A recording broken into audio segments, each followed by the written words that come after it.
Welcome to Purpose 360. I'm Carol Cohn. And I'm Chris Noble. And we're on a journey to explore the brightest and most innovative minds and initiatives in social purpose. Today, companies and brands must stand for something meaningful. They have to have a social purpose and bring that purpose forward to their employees, their customers, and their community. Each episode, we're talking to leaders at Fortune 100 companies, global brands, social enterprise startups, NGOs, and everything in between. We'll be taking a deep dive to learn how they are integrating purpose into their organizations to benefit both business and society for enduring impact. Join us.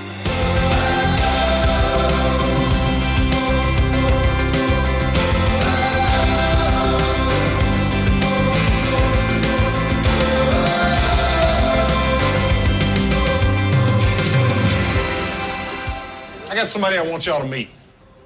He's a real leader, and he's gonna help us turn this thing around in the second half. Aflac. Aflac. Aflac, Aflac, Aflac, Aflac. Aflac! That's what I'm talking about! Aflac. Aflac. You feel me? Yeah! Bring it in! If you get sick or injured, we do everything we can to help you get back in the game. Welcome to Purpose 360. I'm Carol Cohn, and today we have a wonderful guest with us, Hernandez-Blades from Aflac. She's Senior Vice President and Chief ESG and Communications Officer, and we've been working together for a number of years, and it's just a delight to have you on the show. So welcome, Catherine. Thank you so much, Carol. I'm delighted to be here. And we're delighted to have you because Aflac has a deep and long-term and highly business-oriented approach to its CSR, and it balances both its business impact and its social impact. And that's why we're thrilled to have Catherine on the show today. I always like to start with the numbers. So I think some of these will surprise some of our listeners because Aflac is a very large company. Their market cap is $36 billion. And the brand portion of that is $20 billion. So brand is very important and reputation is very important. The company insures over 50 million people in the United States and Japan. They sell via 21,033 independent agents. They have over 10,000 employees. Their workforce, and this is very impressive, is over 60% female and almost 50% minority. Equally impressive is the company's long-term, over 23-year commitment to pediatric cancer, where it has donated, along with its agents, over $130 million. I always like to say that Aflac has a deep focus to its CSR efforts. It has deep insights that keeps their efforts relevant and impactful to the business, brand, and society. And the company does that through collaboration. So Catherine's going to share the details to all of those great corporate insights and the way it manages itself. But first, let's start with this. Catherine, what is your professional purpose? Carol, simply put, I hope to make a difference by doing good and translating that into results that are relevant and hopefully inspiring to all of our stakeholders. And they are inspiring. We've met with your employees, and it's one of the most cohesive and engaged workforces. So congratulations. But let's just step back. Can you tell us a little bit about your background and what enticed you to join Aflac? Carol, I so dislike talking about myself. So very briefly, I have done this for 2.5 decades, always taking the approach that I'm a business leader first and a functional leader second. I've always worked in companies that are highly regulated with an international presence and in very purpose-driven, mission-focused industries like aerospace, defense, technology, and now insurance. Originally being from New Orleans, go Saints. And after spending time in Texas and California, I was very interested in moving back closer to home. And so it was the geography, the brand, and the people here who are just tremendous that brought me to Aflac specifically. I know that just regarding the Saints, that we wanted to have a Saints and Patriots playoff, and unfortunately we didn't have that, but it was close. So maybe in the future. I'm shooting for a Breeze Brady Super Bowl one day. I think that would just be brilliant. I think it would, with lots of bees. So that's great. So let's look at Aflac's founding background. It started with a cancer insurance product. And as I said, for more than 23 years, you've had a deep commitment to childhood cancer treatment and research. But before we get into the details behind the Aflac Childhood Cancer Campaign, let's take a step back. Can you share Aflac's philosophy of the role of CSR, how you describe what CSR is, and its integration into the business and the brand? For us, CSR means corporate social responsibility. And it used to be that you did the right thing because it was the right thing to do. But Carol, as you know, the world has changed. And what the data tells us is that it's not enough to just do good anymore. You have to talk about the good you're doing if you're going to recruit and retain the best talent. Absolutely. Absolutely. And make meaningful connections with your customers. And so, I love that you talk about employees, because for years I have been talking about that employees are at the center. They are the heartbeat. They are the energy of a company. So I'm really pleased that you made that comment. Aflac is heralded as a good citizen by Forbes, Ethisphere, and others. You've been honored as a great employer, an ethical company, and your CEO, Dan Amos, is regularly recognized for his leadership. I'd love you to talk with our listeners about the role of the CEO and the C-suite in corporate reputation overall, and then talk about what are the key values that guide Aflac on this path.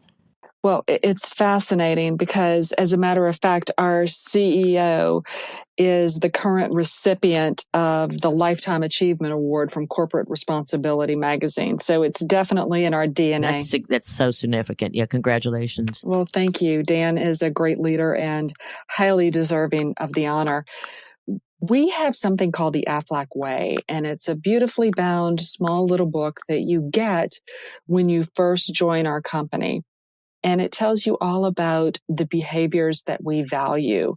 And it's all around ethics and doing the right thing. And it's very, very meaningful to us. As far as the data goes, it just supports so much. And I'll give you an example. We use the Reputation Institute model to benchmark against other companies and to make decisions on where we engage in CSR efforts. And what that model does is identifies 7 dimensions of reputation with 23 attributes behind those 7 dimensions. It's weighted by industry, and in our industry, financial services and insurance, almost 50% of that model is based on citizenship, philanthropy, and workplace. So basically, those are all the attributes associated with corporate social responsibility. Reputation Institute also has 30 years of data that says for every 3 points you increase your pulse score, which is considered statistically significant, propensity to recommend goes up 6.5%, and propensity to buy goes up 5%. Now, we've been around twice as long as Reputation Institute, so we were able to look back on sales over that period of time and basically come up with a highly proprietary system that we call return on reputation. And it's also very good in helping us to decide where, when, and how to engage. It's really all about letting the data drive the strategy, Carol. And that's great, because I think that it is only in the past 3 to 5 years that the CSR field is turning to data to drive its decision making and its focus. And I think one of the core things that Aflac does so well is that you stay focused on the core actions that are core to your brand. Your cancer was your first product. The community and the business. And so they're very well tied together. Let's just stop here for a second, because what are the 2 or 3 insights that you would share with your colleagues regarding not to be scared by data, but to embrace data?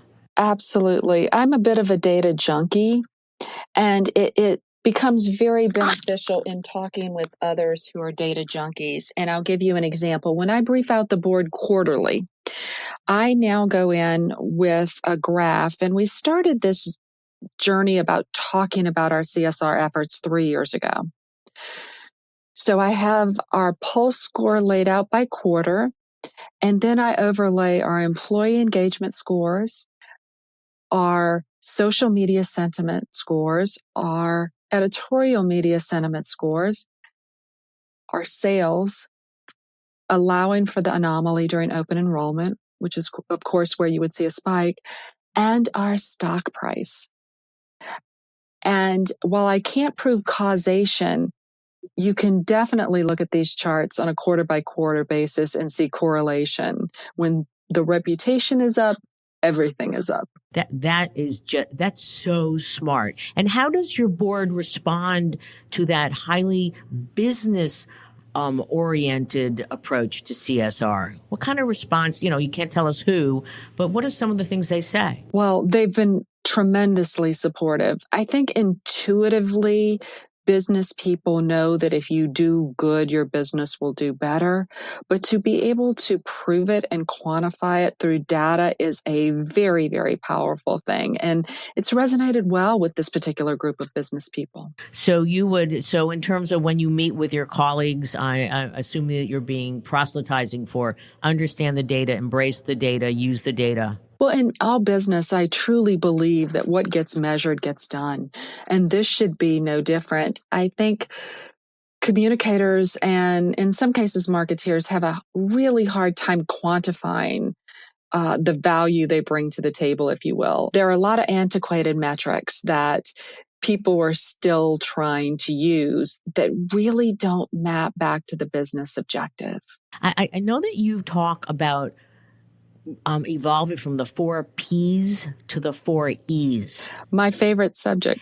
And I wonder if, so I'd love you to talk about that because I think we can use that and then we can segue into more of the depth of the CSR efforts. Absolutely, because what we've done is changed the 4 Ps to the 4 Es through CSR almost initially as the early adopter, if you will. But when we were all in Marketing 101, some of us longer ago than others who may be listening, it was all about the 4 Ps of marketing: price, positioning, product, and placement. With the onset of technology and the way, again, the world continues to evolve ever so quickly, if you're just worried about price, positioning, product, and placement, you're missing an opportunity to engage, because the 4 E's really are about environment, engagement, experience, and an exchange. You want to create an environment that draws engagement, creates a great experience where it's not passive, it's very active. And then you have a true exchange, which is always better for your business. Do any of your colleagues share that philosophy, or are we are introducing this via this podcast? So I'll take it as an early first to corporate communicators and purpose strategists. Well, it's funny because I've given this speech in a couple of places where it's been either audio recorded or videotaped. And as soon as I start talking about the 4 E's and what that can look like, there's a hush over the room or a big audible gasp, like there's an aha moment for people that this is really what it's about. Oh, that's great. And I know that we were on the stage at Bright at Columbia, and I think that's the first time I heard you talk about it. And I could see the light bulbs actually explode over people's heads going, "Oh my God, it's absolutely, it's just incredible advancement from the 4 Ps. So congratulations on that. Well, thank you. Let's use that as a bridge to your CSR program. And so let's talk about the Aflac Childhood Cancer Campaign specifically. I know you do things in other areas, but you've branded your work and you've got many elements to it. We do, and a lot of them are tied around partnerships. For example, the Macy's Holiday Ducks and other fundraising pieces like that. But I think we have a couple of jewels in our crown that are a bit larger than the other efforts that I'd like to talk about and focus on. And the first is our 24-year partnership with the Aflac Cancer Center in Atlanta, Georgia. Over that time, we have donated more than $131 million to the research and treatment of pediatric cancer, which is very important when you look at the fact that of all of the money the U.S. government earmarks for cancer research and treatment, less than 4% of that goes to pediatric cancer treatment and research. So it's a great way that business can step in and fill a void that government just can't absorb. So it becomes very important in that area. And then as we evolve into these 4Es, the project that we've worked so closely with you on that I'm frankly one of the great joys of my career that I'll still be talking about in retirement is it's to develop surrounded by a lot of ducks, by a right? lot of ducks. But my special Aflac duck really is special. And I hope we have a chance to talk about it a little more in detail as we go through the podcast, because it's a brilliant, beautiful program. Well, thank you. Why don't we start with, I love the story of how you started supporting pediatric cancer, and you were visited by a fundraiser from Children's Healthcare of Atlanta. It's a great story about the prescience of Dan Amos. Oh, it is the best story in corporate America, my opinion, and it doesn't get told often enough. But there was a little girl named Ainsley, and she was getting treatment at the time what was Children's Healthcare of Atlanta. It's still called that, but it predates the Aflac Cancer Center. But she needed a life-saving procedure, and the only place she could get it was Seattle, Washington. So her mother took it upon herself to start fundraising for CHOA, or Children's Healthcare of Atlanta. And she came in and she told her story to Dan Amos. And her initial request was for $25,000 so that they could replace the floors in one of the wings of the hospital where children were being treated for cancer. And he decided that that just wasn't enough, that it was terrible that children had to go across the country, that families had to travel that far to get life-saving treatment for their children. So in exchange for the naming rights for the Aflac Cancer Center, he pledged a $3 million commitment, basically on the spot. It's amazing. Absolutely incredible. It was kind of funny in retrospect because they didn't know what to do with it exactly. Okay. But it was absolutely brilliant the way it turned out. And the reason I talk about Ainsley with such a warm, tender place in my heart is because she's now a nurse at the Aflac Cancer Center. Oh, that's amazing. Oh my God. That you can't put that in a movie. It's great. I have chills every time I tell the story. And she's such a beautiful young lady and couldn't be more delighted to be a part of that. And so when we decided to innovate our duck into real life, which is risky because we talk about the brand, we talk about numbers, you're talking about pivoting a $20 billion asset, the voice of that to be a little softer, a little more gentle, so that it translates into this philanthropic powerhouse, which is what we've seen happen since we launched at CES in January of last year and started delivering ducks in September, which is Childhood Cancer Awareness Month. And since then, we've delivered almost 4,000 ducks. But the experience of bringing the one thing that you cannot buy to the largest consumer electronics show in the world is the most counterintuitive thing you can imagine. And we were there we have, as you know, Carol, Sproutel developed our beautiful My Special Aflac duck. And they're two very young people compared to, say, you and I. Aaron and Hannah. Yeah. Horowitz and Hannah Chung. And they were so committed to this project. It was so beautiful to watch them. They spent 18 months with 100 families from the Aflac Cancer Center to find out what the needs of the children were. And that was our guiding principle. How can we help children? So My Special Aflac duck has emoji cards that are electronic, that because everyone speaks emoji, but when you're 3 years old and someone comes in every 15 minutes and asks you how you're feeling, it's very hard to articulate, well, I'm upset because I'd rather be outside playing than getting chemotherapy treatment. Right. So these emoji cards allow the protocol to be a little different from the caregiver. The caregiver will come in and say, how does your duck feel today?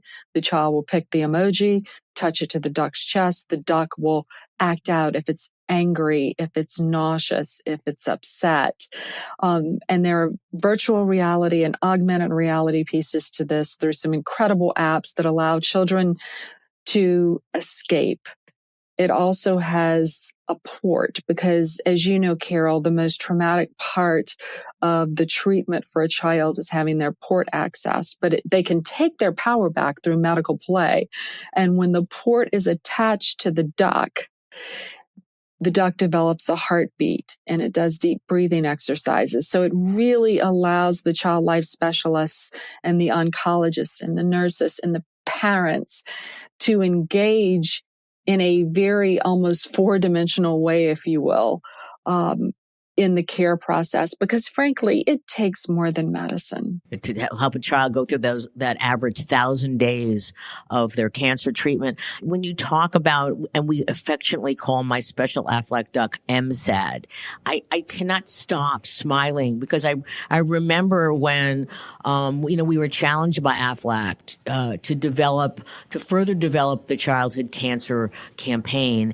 And, we came up with this idea. And, you didn't know if it was going to fly, pun intended.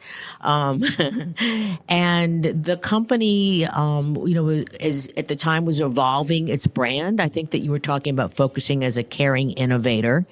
And so, in working with your amazing team, we asked what could take those brand attributes and bring them to life in a way that was respectful of your values, that could engage and embed your iconic mascot in a new way, having a social purpose. And we were excited, but we were also a little bit scared, because this was pushing the envelope. And I remember when we presented to Dan, and he was very quiet. And oh my God, as a firm, you're sitting there and you've got a kind of a lump in the pit of your stomach. He doesn't like it, you're thinking. And after, he's very considered.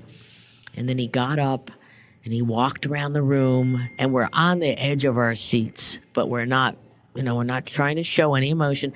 And he turns around and he says, "This is one of the best ideas I've ever heard." And from there, whoa, we couldn't cheer because, we had to be very respectful. But the company has just been extraordinary in terms of its commitment. And I just want to make sure our listeners know this, that Aflac not only had the patience and the funds to invest in the development and the trust in Sproutel, because Aaron Harwitz and Hannah Chung, as Catherine said, they're young. But they had created another product called Jerry the Bear that was for kids with juvenile diabetes. And so they could, there was this investment in terms of trusting them. And then there was this patience, because it took over a year to, the research at CHOA, the investment in the manufacturing was actually over a year, was 18 months. And then also your trust to go to CES, because we didn't know the kind of response. But the company is donating him to any child newly diagnosed with pediatric cancer over the age of 3 in the United States. How long is that commitment, Catherine? It's not just 1 year. It's not. As you know, we've invested millions in the program. We are dedicated. We are committed. As a matter of fact, we're going to be rolling it out in Japan beginning, we had said 2021, but I think we may be able to escalate that and speed up the timeline a bit and get it into the hands of Japanese children in 2020. Oh, that's so exciting. And I think for our listeners, can you just share why you have your business in Japan? Because a large part of your business is there. It's very successful. It is. We actually insure 1 in every 4 households in Japan Japan. It is about 75% of our business. You can buy us at the post office in Japan, so distribution is totally different. But we are very well loved and very well respected. We also have a version of the duck there, but it's a little bit different, and it presents differently than the duck we have in the U.S. What can I tell you about Japan? We actually, it's a funny story. As you know, we were started by three brothers, and they watched their father pass away from cancer. And they saw the financial toll that it took on their mother to raise three boys without the traditional breadwinner at the home, thinking back to this date and time. Our CEO is actually the son of one of those boys. But when the three brothers grew up, they created a completely different class of insurance called supplemental insurance. And it was designed to pay cash directly to the policyholder. Never been done before. So one of the brothers decided to go to the World's Fair in Japan and noticed that everyone was walking around with surgical masks on, and learned that that was because they were so polite, they didn't want to give any bit of a cold to anyone else. And he thought that a culture that is that risk averse would buy insurance. And it took him, I want to say, 4 years to be able to get a license in Japan to sell cancer products in Japan.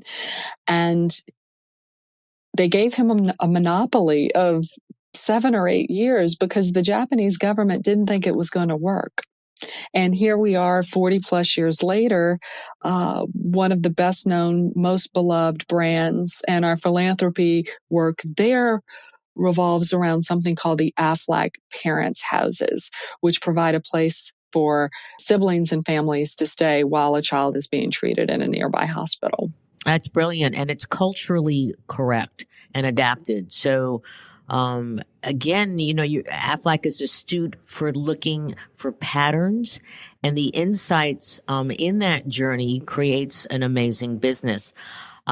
I would be remiss to not ask you about the Aflac duck. In the United States, he has 94% recognition. And it's higher in Japan, actually. Is it 100%? It's not 100%, but it is in the upper 90s, yes. Wow. And so what's it like having a real living icon that people love to joke about? And of course, I have to say Aflac. And I'm sure people ask you that all the time. I don't know. Would you give us your Aflac? I've actually never been asked to do it. That's really funny. I've had a lot of people do it toward me, but I guess it would have to be the cadence of 3, right? Aflac, Aflac, Aflac. How was that? You've heard it here, folks. The first time Catherine Blades has ever done that. That's terrific. Thank you for being so kind to do that. But tell us a little bit about, you have this amazing icon and mascot, and he's embedded on Madison Avenue. He voted into the Hall of Fame of mascots. And so what's that like as part of your brand? Well, it's so funny because all audiences really love him, and I'll single out the employees. He was actually born or hatched, if you will, on January 1st of 2000. And the reason why, again, our CEO, Dan Amos, second generation, his father was one of the 3 founders, and he's been our CEO for 29 years now. But a great marketeer, brilliant marketing mind. Absolutely. So he saw that Y2K was coming, and if you remember, it was going to be Armageddon, and all the computers. Oh, I remember. I put in a generator. Right. Everything was going to stop. You wouldn't be able to do any kind of banking. The television systems would go down because the satellites would go down, and no ATMs, get no money. Exactly. Right. So TV time was really, really cheap on January 1st of 2000. He bought as much of it as he could. and ran the first Aflac commercials. And they were designed to create awareness. He wanted people to be able to say the name Aflac. And in the process, just created this pop culture icon. But the employee engagement with it is hysterical because we treat him like an employee. We have a tenure book that we celebrate tenure milestones, and everyone who tenures that year has their photograph in the tenure book. And we have a whole employee appreciation week full of activities culminating in a pep rally where we give away trips. And it's really like a big giant game show. But all week long, we demonstrate appreciation to our employees. Yeah. Well, in 2015, the duck tenured 15 years. So there's his picture right along with everybody else. And of course, he turns 20 next year. So we're planning some exciting things around that. We can't wait. And now I don't know if My Special Aflac Duck is his son, his cousin. Well, he's certainly part of his flock. He's a buddy. He's a buddy, his buddy, absolutely. But I know that you have been asked, and I'm going to embarrass you a bit because My Special Aflac Duck, I mean, at his very heart he needs to be in the arms of children. And that is the goal, and to help them with their emotional support in their 1,000 days of average journey. But you've also won some amazing awards. Technology for a Better World, Best of at CES, Best Unexpected Product. You have won, I love this, People's Choice at South by Southwest, as well as Best in Robotics. Time Magazine, Best Invention of 2018, with a group of an amazing different inventions and lots of, I think Best of Show for Sabers and Silver Anvils and PR Week.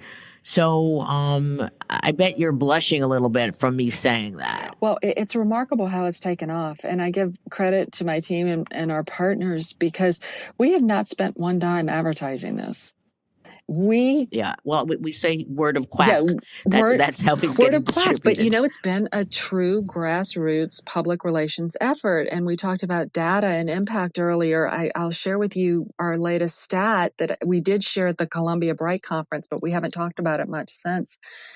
15% of people in the United States have heard of My Special Aflac Duck.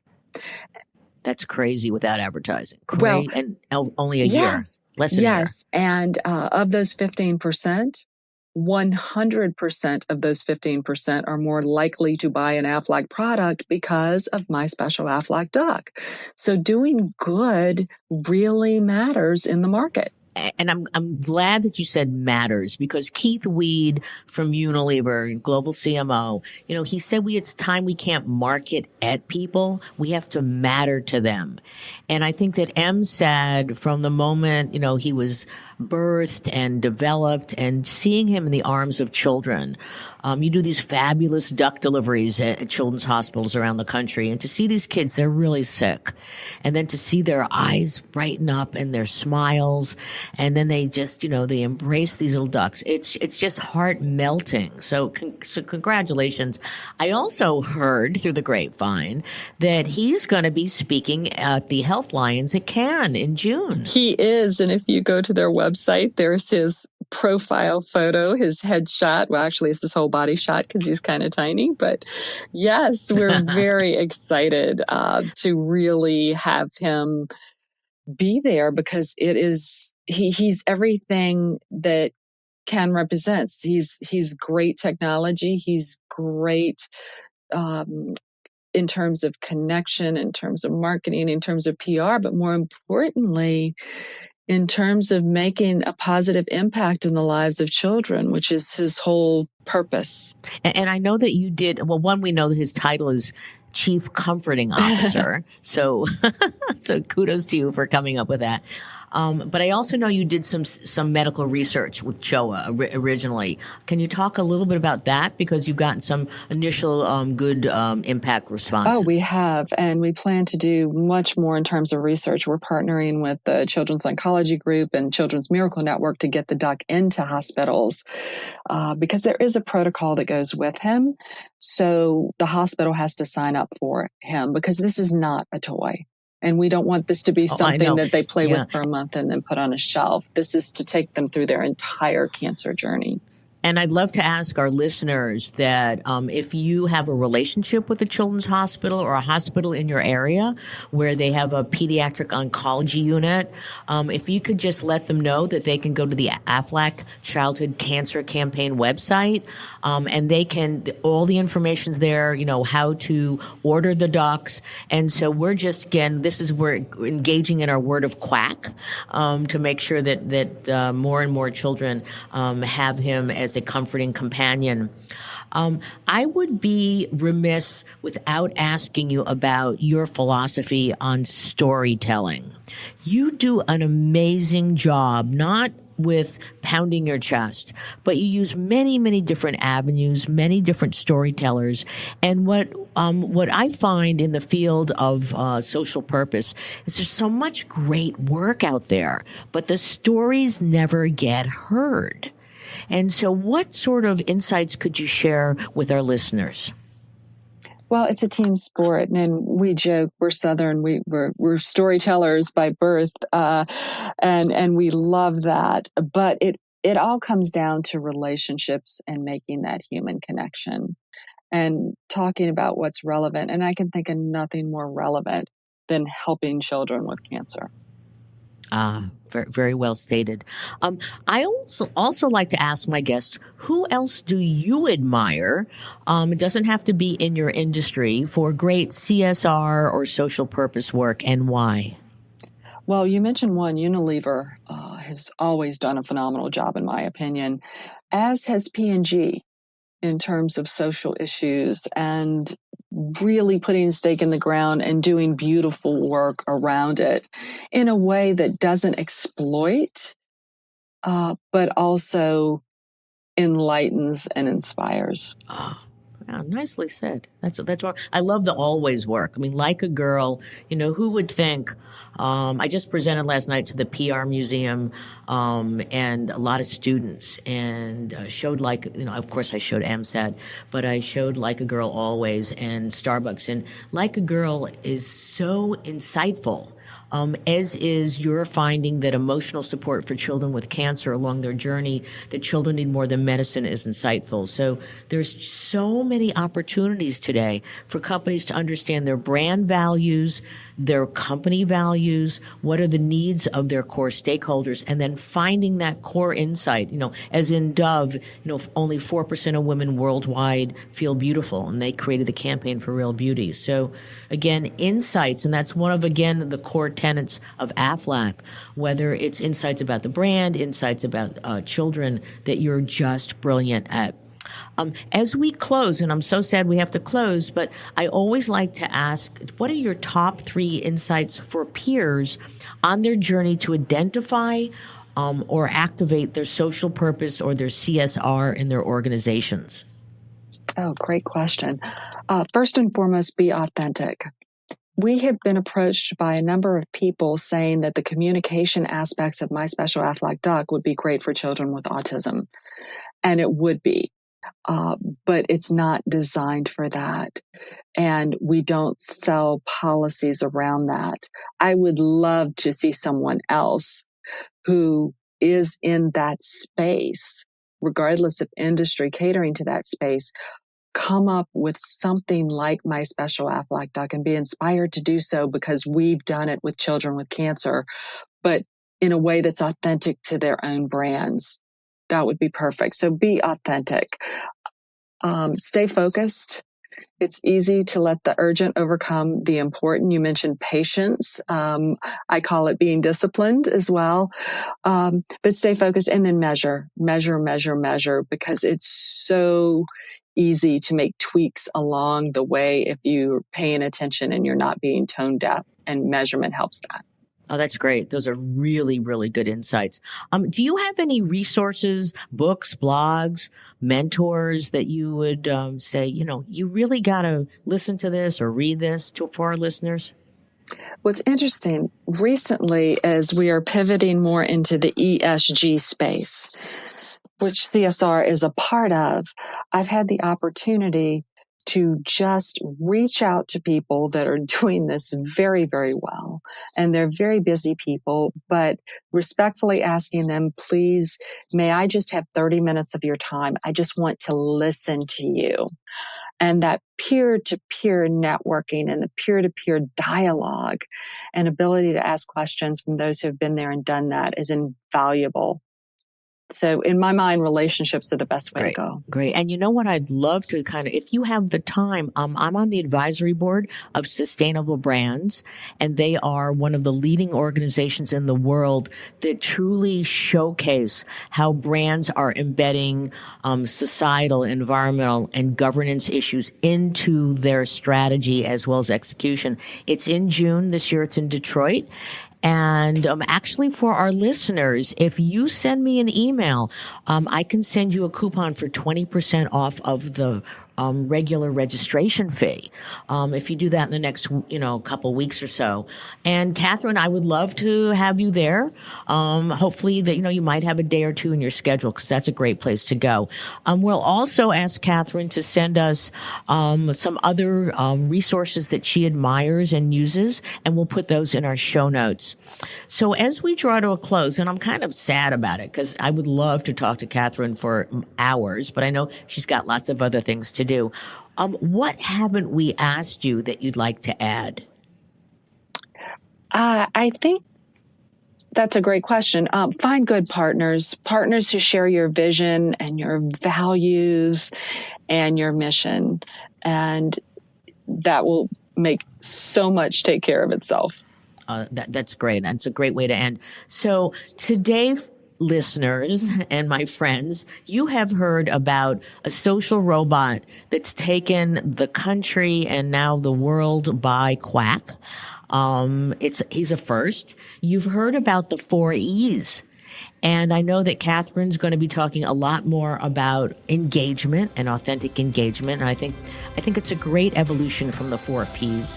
And you've also heard Hernandez-Blades for the first time give her rendition of the Aflac duck.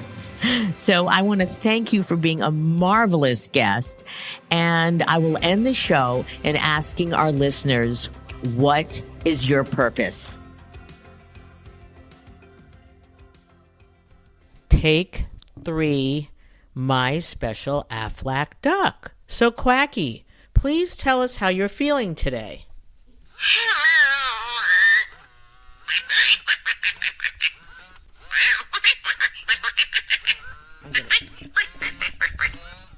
Talk to me. Some more.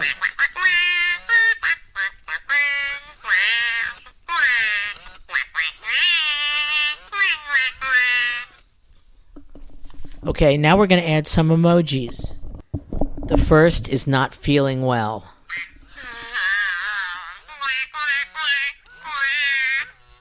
The next is going to be calm.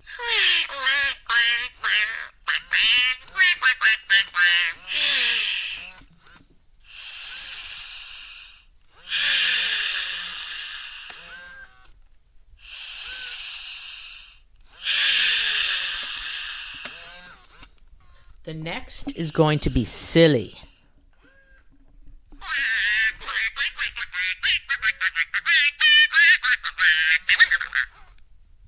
Very silly.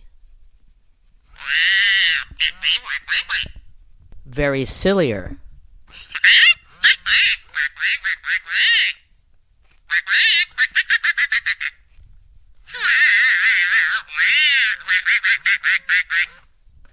And now let's try the rocket ship.